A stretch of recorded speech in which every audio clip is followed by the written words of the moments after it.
Still, sir, I take my orders from the Chief of the Philippine National Police. So, Chief PNP, you give the order to have former President Duterte board the plane? Ma'am, I think that from the very beginning, the DOJ's advice was sought on every step of the way. Yes, And sir. we gave the clearance to serve the warrant Yes, of sir. arrest. I am asking them because they are on the ground. Sila ang nag-implement doon. Kaya, Chief PNP, you give the order to sa ADG? The order of to the CID is really to assist the PCTC when it comes to arrest po. So, sino nagbigay ng order kay General Torre na ipasakay sa aeroplano?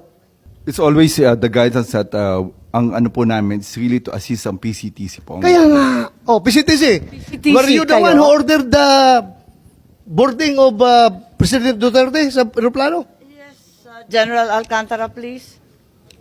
Mr. Senator, Madam Chair, I've said from time to time that my mandate is to coordinate our law enforcement agencies to comply with the requirement of the Interpol. Correct. And I believe you, sir. Coordination ka lang.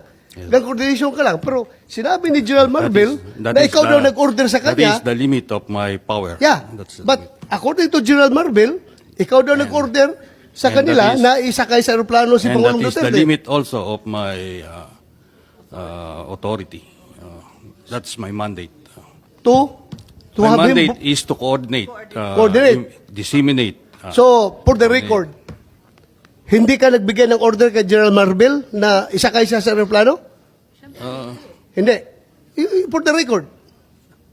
For the record, I am not the authority to order the arrest, to order the So just boarding of the plane. categorically, did you or did you not give the order to General Marvel? No.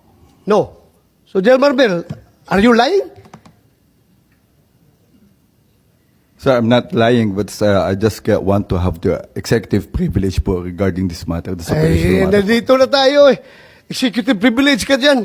Bakit naging executive privilege? Kanina, bigla? sinabi mo, PCTC ang nagbigay ng order. Ngayon, mag-executive privilege ka. Kung sino-sino na tinuro mo. That's why we didn't want to attend the last hearing because this is what we were expecting, ma'am. We didn't want to be bullied into a No, position. we're not bullying you, sir. Nobody's We're not I bullying think you, that sir. We're not bullying you, sir. you're trying to make people admit something that they will not admit.